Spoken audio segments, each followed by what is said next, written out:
जय माता दी, जय माँ काली। आप सभी को कैसे हो आप सभी? आई होप आप सब बहुत अच्छे होंगे। आप सभी पर माँ का आशीर्वाद और कृपा बनी रहे। सबसे पहले तो आप सभी को दीपावली की बहुत सारी शुभकामनाएं एडवांस में। और क्योंकि दिवाली नजदीक है तो वीडियो मुझे लगता है अब 1-2 दिन में नहीं डालूंगी, शॉर्ट्स डाल सकती हूँ। तो सोचा आप लोगों को जानकारी दे दूं धनतेरस के बारे में और छोटी दीपावली यानी काली चौदस के बारे में। बच्चों के बहुत सारे टेलीग्राम पे मैसेज पड़े हुए थे कि दीदी हम लोग क्या करें, कैसे करें, आप बता दीजिए।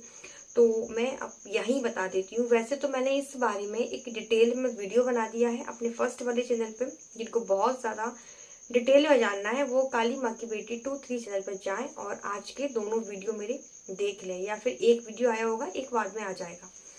ठीक है, तो ये है। तो सबसे पहले हम बात करेंगे धनतेरस के बारे में, जो है 10 नवंबर को धनतेरस है। और इस दिन भगवान धन्वंतरी की भी पूजा होती है, महालक्ष्मी की भी पूजा होती है। आप सभी जानते हैं इस दिन समुद्र मंथन जब हुआ था तो अमृत का कलश लेकर भगवान धन्वंतरी जी निकले थे। तो इस दिन उनकी पूजा की जाती है। तो पता है क्या होता है, कुछ लोग इस दिन बर्तन खरीदते हैं। धनतेरस वाले दिन लोग बर्तन खरीदते हैं। तो बर्तन में क्या खरीदते हैं, कभी स्टील की चम्मच ले आए, स्टील के गिलास ले आए, स्टील की थालियां ले आए, कुछ लोग चांदी के भी खरीदते हैं। तो स्टील के हमें देखो, आप खरीद ही रहे हैं तो कुछ कह नहीं सकते, लेकिन अगर आप ये सोच के खरीद रहे हैं कि धनतेरस है तो हम कुछ खरीदेंगे तो शुभ हमारे साथ होगा, तो आप पीतल का कोई बर्तन खरीदें, पीतल की थाली या पीतल का कलश वगैरह, ऐसी चीजें।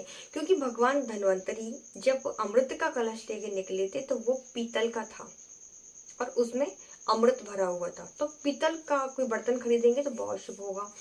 इसके अलावा झाड़ू आप लोगों को बहुत बहुत जरूरी है झाड़ू खरीदना। तो मैं कहूँगी आप खरीदें ही खरीदें, और जोड़े से झाड़ू खरीदें, 2 झाड़ू खरीदें। दोनों झाड़ुओं को आप अपने पूजा वाले स्थान पर रखें धनतेरस वाले दिन, और 3 दिन तक आपको उनकी पूजा करनी है। 3 दिन तक, यानी कि छोटी दीपावली, बड़ी दीपावली और धनतेरस, 3 दिन तक आपको पूजा करनी है। हल्दी कुमकुम लगा के उस पर कलावा बांधना है, जैसे हम ऐसा भाव लेके आए कि वो महालक्ष्मी, लक्ष्मी का स्वरूप है। तो आपको झाड़ू की पूजा करनी है। 3 दिन बाद, दिवाली के बाद जब आप झाड़ू का प्रयोग करेंगे तो सबसे पहले झाड़ू का प्रयोग कहाँ होगा? रसोई में, हमारी किचन में सबसे पहले झाड़ू लगाया जाएगा। उसके बाद आप बाकी की जगह पे झाड़ू लगा सकती हैं। ठीक है, ये एक रहा झाड़ू। इसके अलावा आपको क्या करना है, चावल इस दिन आपको खरीदने हैं। आप मार्केट जाएं, चावल खरीद के लाएं। चावल भले ही आपके घर में हो, लेकिन थोड़े बहुत आपको चावल जरूर खरीदने हैं, और उन्हीं चावल से आपको दिवाली की पूजा करनी है, माँ को कुमकुम लगाना, टीका लगाना। चावल का हमारे धर्म ग्रंथों में एक विशेष महत्व है। किसी भी पूजा में आप देखें चावल का इस्तेमाल होता ही है। आप अष्टदल कमल बनाएंगे, आप कोई भी पूजा करेंगे, चावल का तो होता ही यूज है। तो आपको चावल इस दिन जरूर खरीदना है, माँ लक्ष्मी की बहुत ज्यादा कृपा आपको मिलेगी। चावल हो गया।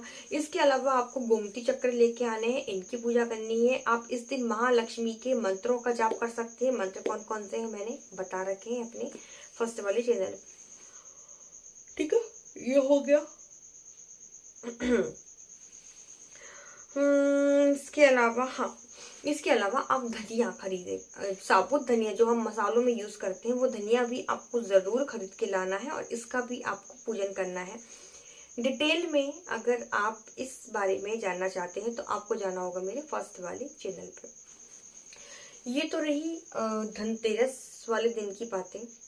अब हम बात करेंगे छोटी दीपावली, जिसे हम काली चौदस बोलते हैं, रूप चतुर्दशी बोलते हैं, जिसे हम नरक चतुर्दशी बोलते हैं। और इस दिन यम की पूजा, यानी यमराज की, मृत्यु के जो देवता हैं वो यमराज है। तो इस दिन यमराज की पूजा की जाती है, भगवान कृष्ण की पूजा की जाती है, और इस दिन माँ काली की भी पूजा की जाती है। जिन लोगों को अकाल मौत अपनी टालनी है वो यमराज की पूजा करें, यम के नाम का दीपक जलाएं शाम के समय। यमराज अगर आपसे प्रसन्न हो गए तो आपकी कभी अकाल मौत नहीं होगी। ठीक है, तो यमराज की पूजा इस दिन जरूर करें। और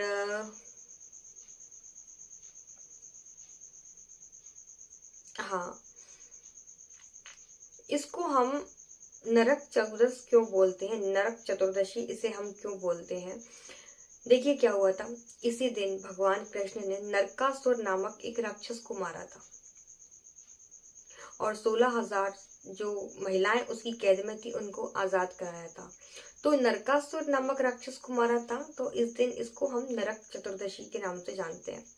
ठीक है, तो ये है। तो और हाँ, इसको रूप चौदस भी बोलते हैं।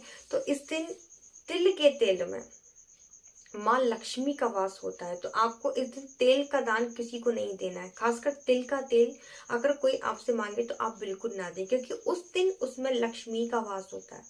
तो अपने घर की लक्ष्मी आप किसी को दान में ना दें, उस दिन विशेषकर आपको ध्यान रखना है। तो आपको क्या करना है, इस दिन सूर्य उदय हो उससे पहले ही उठना है। उठकर आपको बेसन, हल्दी और तिल का तेल या कोई भी तेल आपके पास हो, इसका उपटन बनाकर आपको अपने चेहरे पर लगाना है। अब इसका आपको मालिश करनी है। और या फिर आप उपटन नहीं लगाए तो आप केवल तिल के तेल से भी अपनी मालिश करेंगी, नहाएंगी, तो आपको असीम कृपा प्राप्त होगी माँ लक्ष्मी की। इसके अलावा सौंदर्य आपको प्राप्त होगा। जिन महिलाओं को मुहासे, कील, क्या बोलते हैं, पिंपल वगैरह हो जाते हैं, ठीक है, जिनको शरीर में रोग रहते हैं, वो भी ये उपाय करें, क्योंकि सौंदर्य इस दिन आपको प्राप्त होता है कृपा के रूप में। इस दिन आप जड़ी बूटियां खरीद कर लेकर आ सकते हैं। किस दिन? धनतेरस वाले दिन। मैंने दोनों चीजों को मिक्स कर दिया, मुझे याद आ गया। धनतेरस वाले दिन आप जड़ी बूटी भी खरीद कर लेके आए, क्योंकि जो धनवंतरी जो भगवान है वो आयुर्वेद के भी देवता है, तो आपको ये भी जरूर करना है। इसके अलावा याद नहीं आ रहा, झाड़ू का पूजन मैंने बता दिया। यम के दिए आपको जलाने हैं शाम को, ये भी मैंने आपको बता दिया है नरक चतुर्दशी वाले दिन। हाँ, किसी व्यक्ति के ऊपर कोई संकट है, नेगेटिविटी है, घर में बहुत ज्यादा लड़ाई झगड़े होते हैं, आपको लगता है कि आपके घर में तंत्र मंत्र किया गया है, तो आपको क्या करना है, 7 हरे नींबू लेने हैं और उनमें 2-2 लौंग लगा देनी है। ठीक है, और जो भी व्यक्ति है उसके ऊपर से 7 बार एंटी क्लॉकवाइज घुमाकर आपको उन चीजों को चौराहे पर रख कर आना है। चौराहे पर नहीं रख सकते तो आपको क्या करना है, अग्नि जलानी है, मतलब गोबर के उपले पे, और आपको उन नींबुओं को उसार के उसमें डाल देना है। एक चीज, हाँ, नींबुओं को काटना नहीं है, इस चीज का आप विशेष ध्यान रखना। इस दिन सबसे ज्यादा जादू टोने होते हैं, तो मंत्र जाप पूजा पाठ विशेष तौर से करें कि अगर कोई दुश्मन व्यक्ति सोच के बैठा है कि वो आपके ऊपर कुछ भी करेगा, तो उसका असर आप जो मंत्र जाप करेंगे, पूजा पाठ करेंगे, उससे पहले ही खत्म हो जाए, वो तंत्र आपके ऊपर असर ना करे। आपके मंत्रों की ऊर्जा आपके चारों तरफ एक ऐसा ऑरा बना दे कि वो जो भी नेगेटिव एनर्जी है वो उस ऑरे को भेद ना पाए। ठीक है, और आप चाहें तो साधना कर सकते हैं छोटी दीपावली के दिन और बड़ी दीपावली के दिन। हाँ, एक चीज मैं आपको बता दूं, बड़ी दीपावली यानी कि 12 नवंबर को आपको 24 घंटे के लिए, रात्रि के टाइम पे 24 घंटे मिला के चले आप, तो कि आप एक घी का दिया जरूर जलाएं, देसी घी का अखंड ज्योत, 24 घंटे के लिए।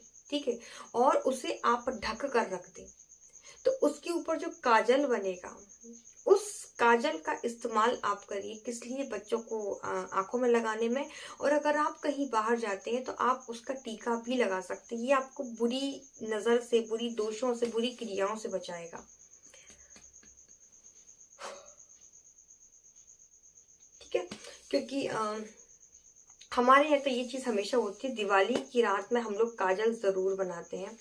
और इस दिन साधना भी आप जरूर करें जितना ज्यादा, क्योंकि इसकी शक्तियां पूर्ण रूप से जागृत होती हैं। जितना ज्यादा आप पूजा पाठ करेंगे ना, उसका करोड़ गुना फल आपको इस एक दिन जाप करने से मिल जाएगा।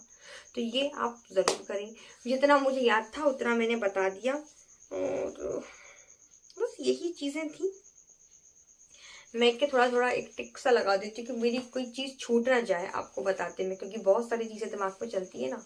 तो बस ये है। और बस आज की वीडियो में इतना ही। वीडियो आज आपने देखा होगा ना, मैंने बहुत फटाफट से खत्म कर दिया, जल्दी जल्दी बोल के। पता है क्यों? क्योंकि मोबाइल सिर्फ मेरा 15% चार्ज है। फिर अब मैं इस वीडियो का एडिट करूंगी, चार्ज पे लगाऊंगी। रात में बज रहे हैं 2:30, और आज एकादशी भी है। आप सभी को एकादशी की बहुत बहुत शुभकामनाएं। ठीक है, सभी को जय माता दी, जय मां काली, बहुत सारा प्यार, धन्यवाद।